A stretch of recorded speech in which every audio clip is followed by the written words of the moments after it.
భాగవతం.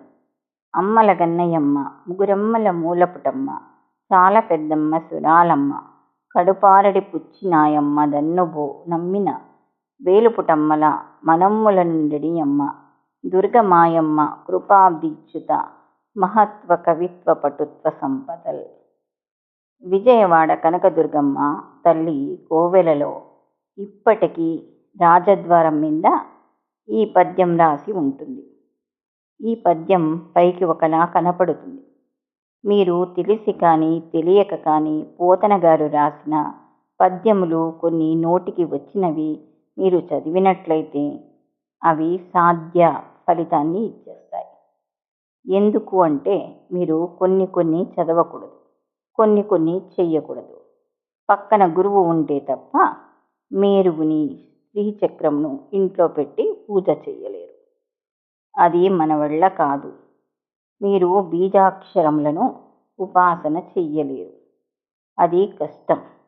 కానీ పోతన గారు ఈ దేశంనకు బహుకరించిన గొప్ప కానుక ఆయన రచించిన భాగవత పద్యము.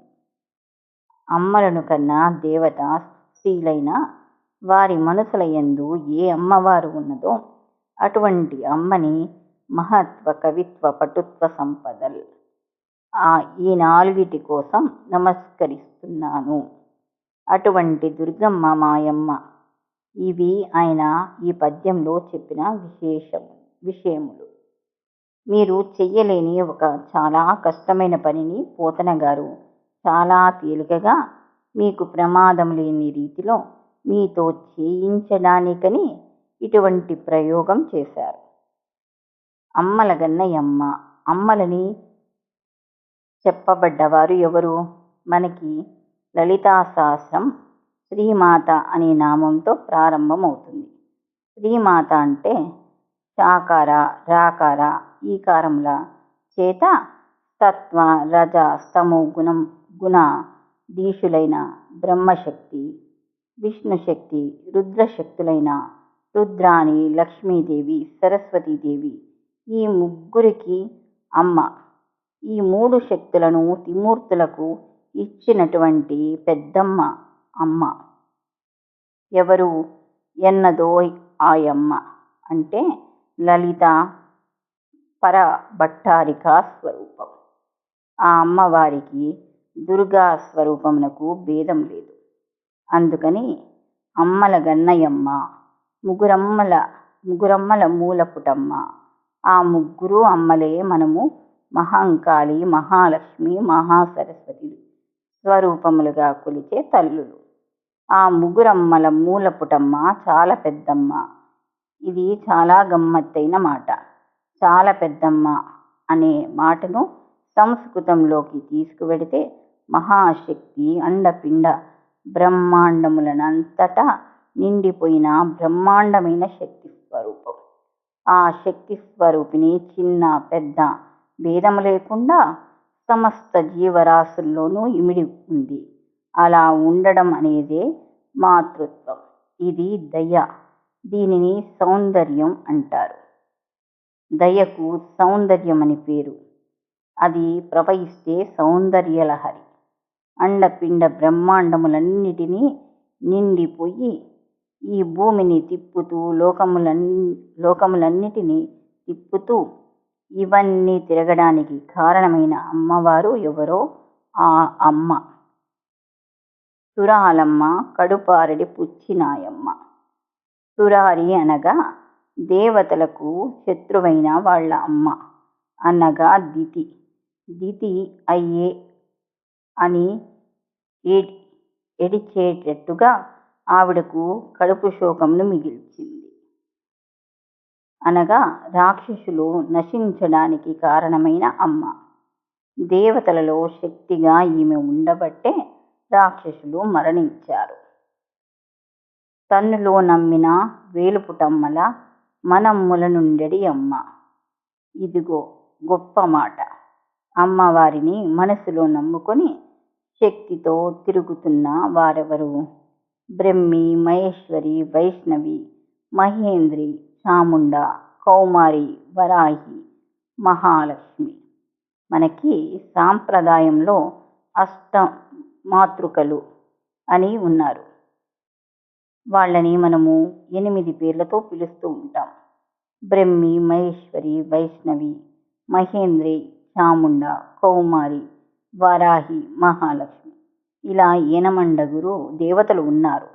వీరిని అష్టమాతృకలు అని పిలుస్తారు. ఈ అష్టమాతృకలు శ్రీచక్రంలో దేవతలుగా ఉంటారు. వీరు నిరంతరము అమ్మవారిని లోపల కొలుస్తూ అమ్మవారి వలన శక్తి పొంది మనని ఉద్ధరిస్తూ ఉంటారు. ఈ యనమండగర్నే మనము కొలుస్తూ ఉంటాం. రక్తాంబరం రక్తవర్ణం రక్త సౌభాగ్య సుందరం వైష్ణవీం శక్తిమద్భుతాం అంటారు దేవీ భాగవతంలో. వ్యాస భగవానుడు ఈ యనమండుగురికి శక్తినిచ్చిన అమ్మవారెవరో ఆవిడే వేలుపుటమ్మల మనమ్ముల నుండెడి అమ్మ దుర్గమాయమ్మ. ఈ దుర్గమ్మ ఉన్నదే లలితా పరభట్టారిక. ఆవిడ లలితా పరభట్టారిక. ఆ అమ్మ మాయమ్మ.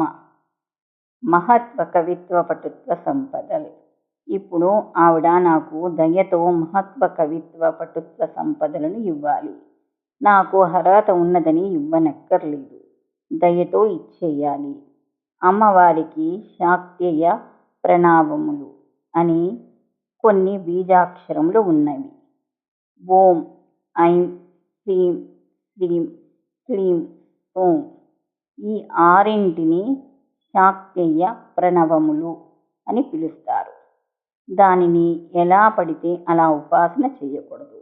కాబట్టి బీజాక్షరములను అన్ని వేళలా ఉపాసన చెయ్యలేము.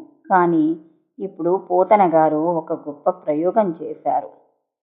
మహత్వమునకు బీజాక్షరము ఓం, కవిత్వమునకు బీజాక్షరము ఐం, పటుత్వమునకు భువనేశ్వరి బీజాక్షరము హ్రీం, ఆ తర్వాత సంపదల్ లక్ష్మీదేవి శ్రీం. ఇప్పుడు ఓం, ఐం, హ్రీం, శ్రీం అమ్మలగన్నయమ్మ శ్రీమాత్రే నమః. మీరు బీజాక్షరములతో అస్తమానం అలా అనడానికి వీలు లేదు. కానీ మీరు రైలులో కూర్చున్నా, బస్సులో కూర్చున్నా, స్నానం చెయ్యకుండా కూడా ఎక్కడ ఉన్నా కూడా అమ్మలగన్నయమ్మ ముగురమ్మల మూలపుటమ్మ అంటున్నారనుకోండి, అప్పుడు మీరు మరో రూపంలో ఓం, ఐం, హ్రీం, శ్రీం శ్రీమాత్రే నమః, ఓం, ఐం, హ్రీం, శ్రీం శ్రీమాత్రే నమః అనేస్తున్నారు. మీరు అస్తమానం అమ్మను తలుచుకున్నట్లు అవుతుంది. అప్పుడు అమ్మవారు చాలా తొందరగా మీకు పలుకుతుంది. అందుకే లలితా సహస్రం శ్రీమాత అంటూ అమ్మతనంతో ప్రారంభమవుతుంది. ఆవిడ రాజరాజేశ్వరి అయినా ఆవిడ ముందు అమ్మ అమ్మ అనేసరికి ఆవిడ పొంగిపోతుంది. ఇన్ని మార్లు ఆ పద్యం ద్వారా అటు ఇటు అమ్మని మీరు పిలుస్తుంటే విసుక్కోవడం చేతకాని దయాస్వరూపిణి అయిన అమ్మ మీ కోరికను తీరుస్తుంది. ఇప్పుడు మీరు ఓం, ఐం, హ్రీం, శ్రీం శ్రీమాత్రే నమః అనలేకపోవచ్చు. కానీ అమ్మలగన్నయమ్మ ముగురమ్మల మూలపుటమ్మ చాలా పెద్దమ్మ అనడానికి కష్టమేమిటి? ఈ విధంగా పోతన గారు శ్రీ విద్యా రహస్యములన్నిటినీ అవపోసన పట్టి ఆంధ్రదేశమునకు ఒక మహత్తరమైన కానుకను బహుకరించిన మహాపురుషుడు అయిన ఒక ఋషి. అందుకని ఆ పద్యమును ఇచ్చారు. భాగవతము అనేది సామాన్యమైన గ్రంథము కాదు. లలితాస్కందము కృష్ణమూలం శుకాలాపాభిరామంబు మంజులతాశోభితమున్ సువర్ణ సుమనస్సు జ్ఞేయమున్ సుందరోజ్వల వృత్తంబు మహాఫలంబు విమల వ్యాసాలవాలంబునై వెలయున్ భగవద్వాక్య కల్పతరు ఉర్విన్ సద్విజయ శ్రేయమై. దీని స్కందం చూస్తే లలితం, కృష్ణుడు మూలమై ఉన్నాడు. ఒక చెట్టు బాగా పెరగాలంటే చెట్టు మొదట్లో నీళ్లు పోస్తారు. అప్పుడు చెట్టు బాగా పెరుగుతుంది. శుక బ్రహ్మ ఆలాపన చేసిన మహోత్కృష్టమైన సూత్రం. అపారమైన మంజులమైన మాటలతో శోభిస్తూ ఉంటుంది ఈ భాగవతం. ఎవరు చదువుతున్నారో వారందరికీ మంచి మనసుతో ఉన్నవారికి అర్థమయ్యే స్వరూపం కలిగినది. ఇది ఈ పుడమి మిందికి వచ్చి నిలబడిన కల్పతరు. భాగవతమనేది వేరొకటి కాదు, సాక్షాత్తుగా కల్పవృక్షం ఉన్నట్లే. భాగవతంలో ఒక 10 పద్యములు వచ్చినట్లయితే అటువంటి వ్యక్తి కల్పవృక్షంను జోబులో పెట్టుకుని తిరుగుతున్నట్లు లెక్క. వాని కోరిక తీరుతుంది. భాగవతంలో పోతనగారు గొప్ప గొప్ప ప్రయోగములన్నిటినీ పద్యములుగా తీసుకువచ్చి పెట్టేశారు. వారి కోరిక ఎందుకు తీరదు? అందుకని భాగవతం అంత గొప్పది. అటువంటి భాగవతంను శుకబ్రహ్మ వివరణ చేశారు. వ్యాస భగవానుడు నైరేశ్యమును పొందితే నారదుడు సాక్షాత్కరించి ఒక్క మాట చెప్పారు. వ్యాస, లోకంలో బోధ చెయ్యకపోయినా సరే ప్రజలు అందరికీ కూడా తెలిసిన విషయములు 2 ఉన్నాయి. అవి అర్ధకామములు. ఈ రెండిటి గురించి మీరు ఎవరికి తీసుకువచ్చి ప్రత్యేకంగా ఎవరికీ చెప్పనక్కర్లేదు. అందరికీ డబ్బు దాచుకోవడం తెలుసు, డబ్బు సంపాదించుకోవడము తెలుసు. ఇంకా బొడ్డూడదు కానీ రూపాయి ఎలా సంపాదించాలనే తాపత్రయం మాత్రం చాలా గట్టిగా ఉంటుంది. సంస్కార బలము తక్కువగా ఉంటుంది. అందున కలియుగంలో ఉంటే వాళ్ళది అల్పాయురార్థం, బుద్ధిబలం చూస్తే తక్కువ. ప్రచోదనం ఎప్పుడు అర్ధకామముల యందు మాత్రమే ఉంటుంది. అందుకని మానవుడు ఎప్పుడు అర్ధకామముల యందు తిరుగుతూ ఉంటాడు. అర్ధకామములను గురించి ఎవరికి ఏది ప్రత్యేకంగా బోధ చేయనక్కర్లేదు. భగవత్ సంబంధమును గురించి, భక్తి గురించి మాత్రం బోధ చెయ్యాలి అని నారదుడు చెప్పడం కొనసాగించాడు. రోగం ఎక్కడ పుట్టింది అని అడిగింది శాస్త్రం. అన్నంలోంచి పుట్టింది అని చెప్పారు. వైద్యుడు తినవద్దని చెప్పిన పదార్థములను తినడం ద్వారా మనిషి రోగంను పెంచుకుంటున్నాడు. అతను తన రస ఇంద్రియములను నిగ్రహించలేకపోవడం వలన అతనికి అటువంటి స్థితి ఏర్పడుతుంది. రోగం వచ్చేస్తుంది అని తెలిసినా సరే, శరీరమైపోతుందని తెలిసినా సరే తినాలని కోరికను నిగ్రహించలేకపోయాడు. ఈ బలహీనత కొన్ని కోట్ల జన్మల నుండి నిన్ను తరుముతుంది. డబ్బు పిచ్చి, ఇంద్రియముల పిచ్చి అలా తరుముతూనే ఉన్నాయి. వాటికి వశుడవైపోతూనే ఉన్నావు. అయినా సరే ఒక బురదలో పడిపోయిన వాడు బురద నీటిని తీసుకుని స్నానం చేసేస్తే వాడు శుద్ధి అయిపోడు. నువ్వు ఇంద్రియముల చేత తరమబడి కొన్ని కోట్ల జన్మలు ఎత్తిన వాడివి. మరలా ఇంద్రియములకు సంబంధించిన సుఖములని శరీరమునకు ఇస్తూ ఉంటే నువ్వు ఇంక ఎప్పుడు ఉత్తమ గతులు పొందలేవు. ఒంటికి పట్టిన బురద పోవాలంటే మంచినీటి స్నానం కావాలి. మంచినీటి స్నానం ఎవరు చేయిస్తారు? ప్రేమ ఉన్న అమ్మ చేయిస్తుంది. ఇక్కడ ప్రేమ ఉన్న అమ్మ స్వభావం కలవారు ఎవరు? వ్యాసుడు. ఆయనే చేయించాలి. అందుకని ఆయన భాగవతం ఇచ్చారు. నారదుడు వ్యాసునికి చెప్తున్నాడు, నువ్వు పాండవులు కౌరవులు ఎలా కొట్టుకున్నారో, వారికి రాజ్యములు ఎలా వచ్చాయో మున్నగు విషయాలను గురించి వివరించి వ్రాసావు. అవి అన్నీ ఇప్పటికీ ప్రజలకు చాలా బాగా తెలుసు. ఇప్పటి వ్యక్తులు భారతం ఏమీ చదవకుండా దుర్యోధని కన్నా అహంకారంతో తిరగగలరు. ధృతరాష్ట్రుని కన్నా బాగా పక్కింటి వాడిది తెచ్చి దాచేసుకోగలరు. నువ్వు ప్రయత్నపూర్వకంగా భగవంతుని గురించి ఏమీ చెప్పలేదు.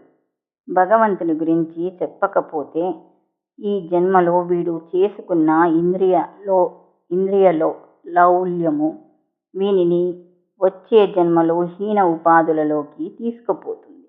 భగవంతునికి ఏమీ రాగద్వేషములు ఉండవు. ఒక వ్యక్తికి కామము బాగా ఉండిపోయిందనుకోండి, ఆ వ్యక్తికి రాకుడని మాట ఒకటి వస్తూ ఉంటుంది. మీరు వినే ఉంటారు. వార్ధక్యంబున మోహమూర్ఖతలచే, వాతాది రోగాలచే, వ్యర్థంబై చెడు వాక్ప్రవాహములచే, వాత్సల్య చిందంబుచే, అర్ధజ్ఞానముచే, మహాద్భ్రాతంచే, హాస్య ప్రసంగాలచే, స్వార్థంబే పరమార్థమై చెడుదు ఈ స్వార్థ ప్రజల్ శంకర. వాడికి కామం ఉండిపోతుంది. ఉండిపోతే వాడు పైకి చెప్పలేక 70 ఏండ్లు వయసు వచ్చేసిన తర్వాత మంచి పంచె కట్టుకుని వచ్చాడనుకోండి. తాతయ్య పెళ్లి కొడుకులా ఉన్నావు అని సరదాకి ఎవరైనా అన్నారనుకోండి. అంటే అమ్మా అలా అనకూడదు, పెళ్లి కొడుకులా ఉన్నాననకు. మిమ్మల్ని చూడగానే త్రివేణి సంగమంలో స్నానం చేసిన ఫలితం కనిపించే ఒక మంచి ఉపాసనా బలం పొందుతున్న వారిలా ఉన్నానని అను. అది నా శరీరమునకు సరిపోతుంది. ఇంక నేను పెళ్లి కొడుకు నేమిటమ్మా అని అనాలి. కానీ వారు అలా అనరు. వారు ఏమంటాడంటే నాకు పిల్లనిచ్చేవాళ్ళు ఎవరు అంటాడు. అంటే వారికి కడుపులో ఎంత బాధ ఉందో చూడండి. వానికి 80 ఏండ్లు వచ్చినా వాళ్ళు అలా అన్నందుకు బాధపడటం లేదు. నిజంగా నేను పెళ్లి కొడుకులా ఉంటే సంబంధములు చూసి తాతగారు మీరు చేసుకోండి అని పిల్లను తెచ్చి పెళ్లి చెయ్యవచ్చు కదా అని వీడికి కడుపులో బాధ, వృద్ధాప్యంలో ఒక విధమైన ధూర్తతనం వచ్చేస్తుంది. వృద్ధాప్యంలో అంత్యమునందు వీడికి ఇంకా వ్యామోహము ఉండిపోతుంది. అప్పుడు శరీరంలోంచి నిరంతరము చీము స్రవించే వ్రణములు బయలుదేరుతాయి. అందులోంచి క్రిములు బయటపడుతూ ఉంటాయి. అంత దూరంలో ఉండే ఇక్కడే పుల్లటి కంపు రావడం మొదలవుతుంది. ఎవరూ వాని దగ్గరకు వెళ్ళరు. ఎంతో బాధపడతాడు. అంత బాధపడ్డ తర్వాత అప్పుడు కామం పోతుంది. నువ్వు వ్యాసుడవైనందుకు అంత బాధ వారు పడకుండా నువ్వు చూడాలి. అటువంటి పాపము ఉత్తర జన్మకు వెళ్లకుండా ఆపే శక్తి వీళ్ళకి ఇవ్వాలి. వ్యాస, నువ్వు ఏమి ఇవ్వాలో తెలుసా? భగవద్భక్తికి సంబంధించిన విషయము అందించు. వాడు తెలుసో తెలియకో వచ్చి భాగవతమును వినడం కానీ చదవడం కానీ చేస్తే అంత మాత్రం చేత వీడు భాగవతం విన్నాడు అని వాని ఖాతాలో వ్రాస్తాడు. వాడు హీనోపాధికి వెళ్ళిపోకుండా ఈ ఫలితంను అడ్డుపెట్టి వానిని మంచి జన్మ వైపుకు తిప్పుతాడు. భాగవత శ్రవణం ఒకనాడు ఒక ఉత్తముని ఇంట్లో పుట్టి భగవద్భక్తి వైపుకి మారుస్తుంది. అందుకని ఒక మంచి మాట చెప్పు. అంతేకాని నువ్వు మరలా అర్ధకామములను గురించే మాట్లాడితే కావ్యమునకు ఏమి ప్రయోజనం ఉండదు. హరినామ స్మృతి లేని కావ్యము వృధా. దాని వలన ఏ విధమైన ఉపయోగము ఉండదు. హరినామ స్మృతి చెయ్యు కావ్యము మానస సరోవరం లాంటిది. కానీ హరినామము చెప్పని కావ్యము నువ్వు ఎంత గొప్ప అర్థములతో చెప్పినా అది తద్దినం పెట్టిన చోటికి కాకులు వచ్చే రీవు లాంటిది. అందుకని నువ్వు ఇప్పుడు భగవద్భక్తికి, భగవంతునికి సంబంధించిన విశేషములు, భగవద్భక్తుల కథలతో కూడిన విశేషములను చెప్పు. భాగవతంలో అటువంటివి చెప్పు అని చెప్పాడు నారదుడు.